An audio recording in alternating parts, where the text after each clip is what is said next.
ইয়া লাইতানি কদ্দামতু লিহায়াতি। রব্বুল আলামিন বলেন হাসরের ময়দানে প্রত্যেকটা নাফরমান আফসোস করবে, হায় যদি দুনিয়ার হায়াতে থাকতে আজকের আখিরাতের জন্য কিছু পাঠাইতাম। ইয়া লাইতানি কদ্দামতু লিহায়াতি, হায় যদি দুনিয়ার হায়াতে থাকতে আজকের জন্য কিছু পাঠাতাম।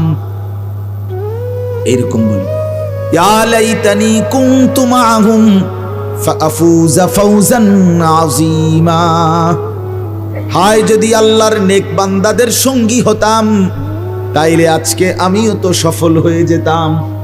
এই যে আফসোস কর, এই হায় যদি আফসোস।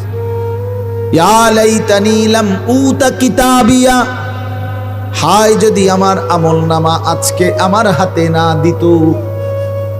ইয়া লাইতাহা কানাতিল কাদিয়া, হায় যদি হাসরের ময়দানে এই গুনার আমলনামা নেওয়ার আগেই মৃত্যু যদি আমাকে শেষ করে দিত। আফসোস করবে না, আফসোস। ইয়া লাইতানি ইত্তাখাযতু মা'আর রাসূল সাবিলা, হায় যদি আল্লাহর রাসূলের পথ ধরতাম। সব কোরআনের আয়াত।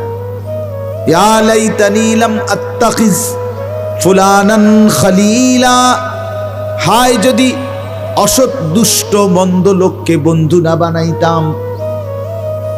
সে তো আমাকে নামাজ ভুলায় দিছে, সে তো আমার আখিরাত ভুলায় দিছে।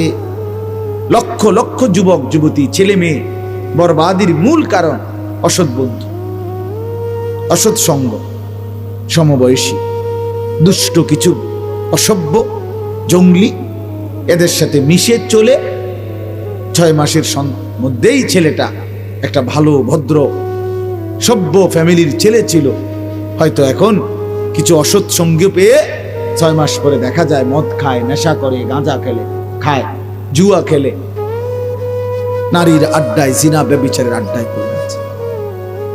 জিন্দেগি শেষ, জীবন শেষ। আফসোস করে।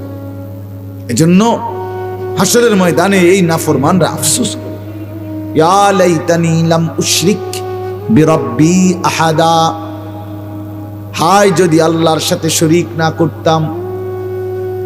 ইয়া লাইতানা আতানাল্লাহ ওয়া আতানার রাসূলা, হায় যদি আল্লাহ এবং তার রাসূলের আনুগত্য করতাম। এভাবে অনেক আয়াত আছে যেখানে বারবার এই কথাটাই, যে নাফরমান পাপী বেআমল হাসরের ময়দানে মাথা চাপড়ায়, আহা কি করলাম, আহা কি করলাম, আহা কি করলাম, সময় তো পাইছিলাম, কেন নামাজ পড়লাম, কেন নামাজ পড়লাম।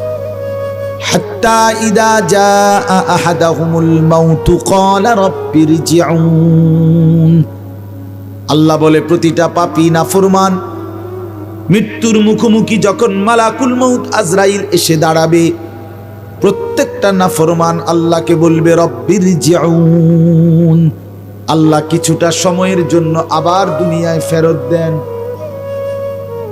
লাআল্লি আমালু সালিহান ফীমা তারাকতু, যেই নেক আমলগুলো আল্লাহ ছুটে গেছে এবার যদি একটু হায়াত ফেরত পাই সেই নেক আমলগুলো আবার করব।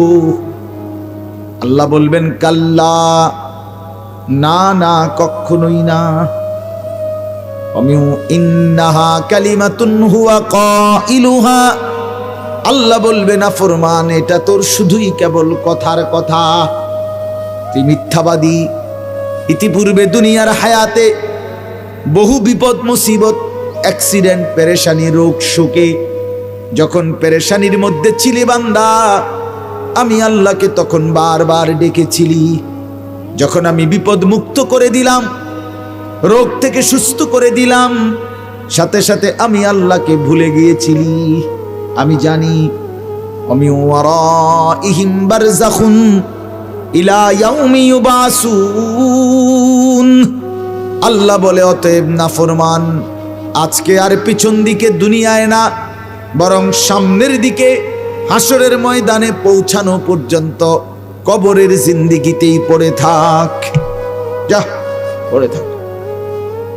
হ্যাঁ, চিরবাস্তবতা মৃত্যু, যেটাকে অস্বীকার করার, না বুঝার, আড়াল করার কোনো সুযোগ নাই, কোনো সুযোগ নাই, কোনো সুযোগ নেই। আমি অনুরোধ করছি, কোনো সুযোগ নেই।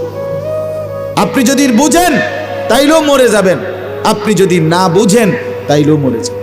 আপনি যদি হাসতে থাকেন তাইলেও মরে যাবেন, আপনি যদি কাঁদতে থাকেন তাইলেও মরে যাবেন। আপনি যদি চোখ খোলা রাখেন তাইলেও মরে যাবেন, আপনি যদি চোখ বন্ধ রাখেন তাইলেও মরে যাবেন। আপনি যদি সম্পদার প্রাচুর্যে একেবারে বিলাসিতার জিন্দিগিতে থাকেন তাইলেও মরে যাবেন। আপনি যদি দুঃখ, অভাব আর দারিদ্রতা, দুর্ভিক্ষের মধ্যেও থাকেন তাইলেও মরে যাবেন। স্বীকার করলেও মৃত্যু, স্বীকার না করলেও নাকি? কথা বলেন না কেন? যদি কেউ বলে আমি বুঝি নাই এই কারণে মৃত্যু তারে ছেড়ে দিবে, আমি খেয়াল করি নাই এই কারণে আজরাইল তাকে বাদ দিবে, না বাপ।